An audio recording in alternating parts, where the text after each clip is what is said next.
Labas rytas. Jau sveikinuosi, aš kaip tikras prancūzas iš kavinės. Pasiėmęs kavos, painau šokolad. Galvoju, atsisėsiu, biškį pasiplanuosiu šiandienos darbus, kelionę. Ir su jum pasisveikinsiu. Tai šiandien jau važiuosiu tikrai pro Montpellier, nes dabar esu Saint-Gilles, tai čia nėra labai toli. Ką mes čia turim? Tai turim apie 50 km iki Montpellier. Ir šiandien nuvažiuoti turėčiau apie 110. Jo, apie 110 km. Ir pabaigti maršrutą prie miestelio Adžė arba Adgė, nežinau kaip tariasi. Tai va, visai gerai įsimiegojau vakar, kaip sakiau, kempinge miegojau, tai viską pasikroviau, įsiplovau šortus, skalbimo mašinos nebuvo, tai rankom greitai ryte prasiskalavau, prasiplovau ir viskas, susidėjau ant kūno, kad džiūtų. Šiaip visai šilta, saulė gerai kaitina, o dabar dar 10, tai rodo, kad 10 laipsnių, bet vėjas didelis, vėjas jaučiasi aišku, nes vis tiek jau netoli jūros. Bet all in all, tai panašu, kad bus šilta diena, nuotaika gera, viskas pakrauta, ne viskas, bet beveik viskas, ką labiausiai reikia pakrauti.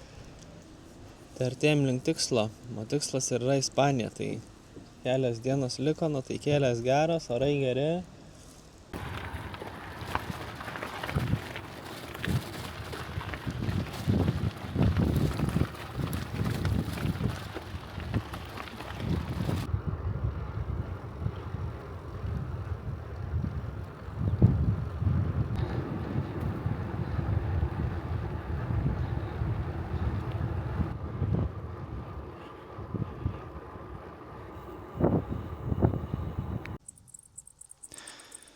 Važiuoju pro vynogynus, bet šiaip jau rugsėjį visos vynogės užsidaro. Sezonas susidaro, tai jos visos nurenkamos būna. Tai viskas tuščia, buvo čia kokius 4-5 km ir dabar va privažiavau. Pilna visiškai, nežinau, čia gal veislė kažkokia kitokia, bet didžiausiam kekiam, gražiom. Tai reiks truputį pasivaišinti ir čia pilnas laukas. Visas laukas.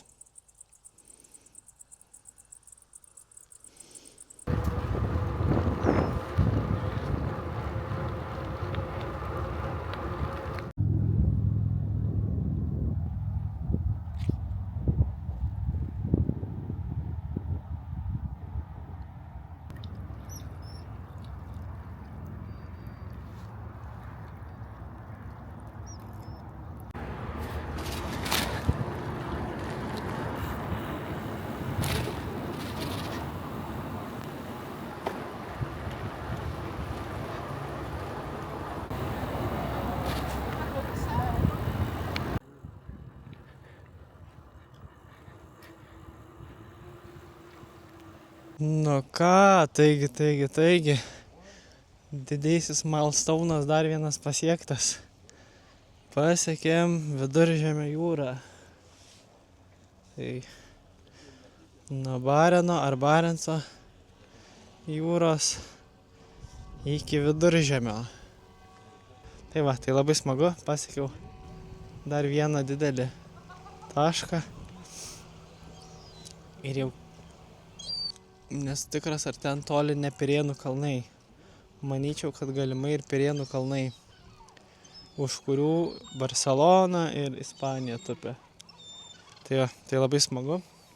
Bet dar šiandien liko nuvažiuoti turbūt apie 7 km. Tai reikia varyti toliau.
Nu, gerą vakarą. Pasistačiau palapinę. Atsiprašau, čia kokį turbūt 3 metrų gal kiam nuo jūros, visiškai už tvoros. Tai pasiruošiau viską taip toliau, bet kažkaip nežinau, šaltis pradėjo mušt. Turbūt, kad šiandien karščio pabuvau, nes visai karšta diena. Vėjas dar nugairino, tai toks biški drebuliukas ima lengvas. Tai galvoju, reikia biški užsikaist kakavos, kokios arbatos, nieko neturiu daugiau. Tai užsikaisiu tiesiog kakavos. Tai va, tai šiaip tai nežinau, šiandien 110 km nuvažiavau.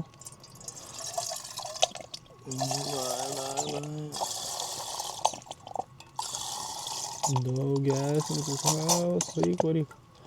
O, pusę litro. Tai 110 km nuvažiavau. Visai neblogai. Kiek planavau, tiek ir nulekiau. Ir liko 2 dienas Prancūzijoje.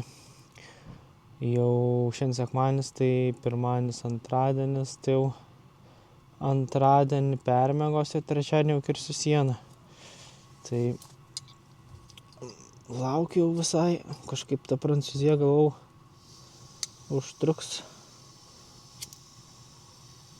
Nu, užtruks gerokai trumpiau.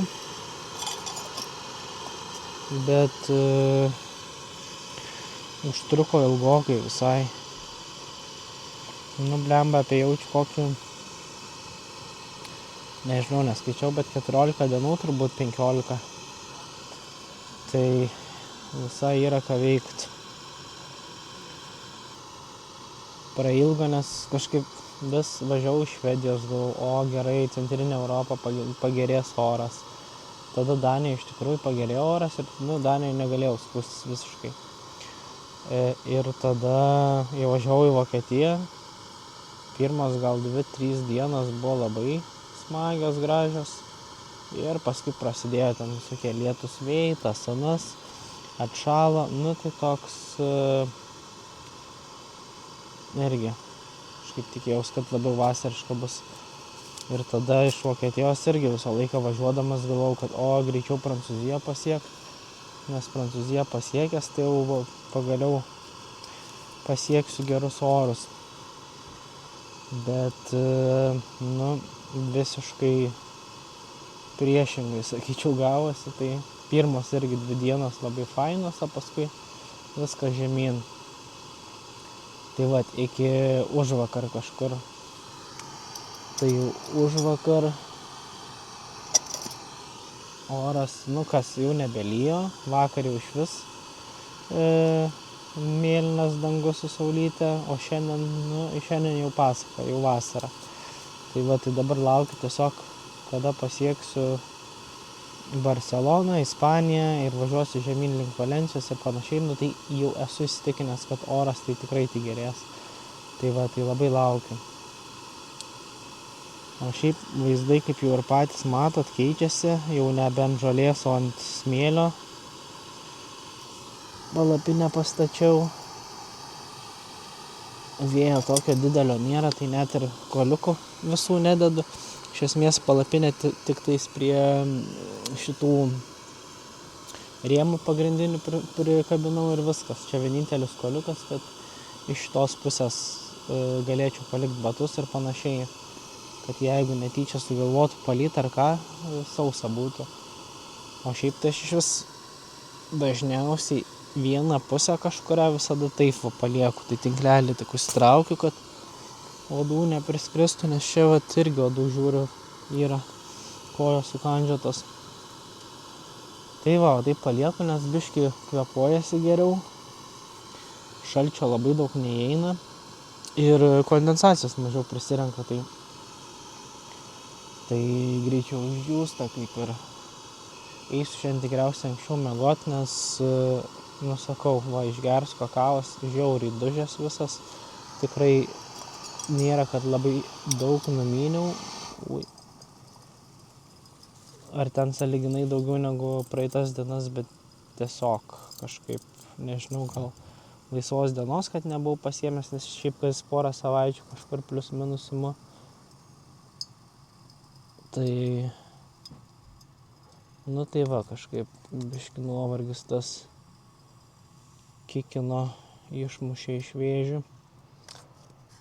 Bet dar tik 8, gal jau pusė 9. Tai viskas kaip ir gerai. Prancūzijai, kaip ir Vokietijai, sekmadieniais restoranai kai kurie dirba, bet dauguma visko uždaryta, tai parduotuvės irgi didžioji dalis uždaryta, arba dirba tik tais iki 12. Tai vakarieniai pizzą pasiėmiau, tai pusę suvalgiau, pusę dar liko pusryčiam. Turiu dar bagetę nuo pusryčių šiandieninių likusią, turiu dešros nemažai rūkytos. Tai kaip ir viskas gerai, maisto turiu. Ir viskas, tai nuotaikos irgi kartu su oru visai neblogos. Labai smagu, keičiasi kraštovaizdžiai. Šiandien pajūriu visą dieną važiavau, tai jo, fainai.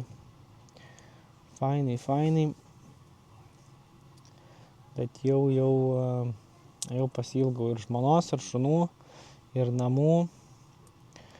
To komforto gal kažkiek, nors palapiniai miegas, tai taip įpratau, kad tikrai neturiu ko skųstis, viskas gerai, visas tas vakarinė visa dalis, visa man patinka tas stovyklavimas, bet tiesiog gal, ką gerai, tada jums palinkėsiu gero vakaro irgi. Ir aš tada kalsiu tos kakavos ir eisiu miegot. Tai susitiksim rytoj.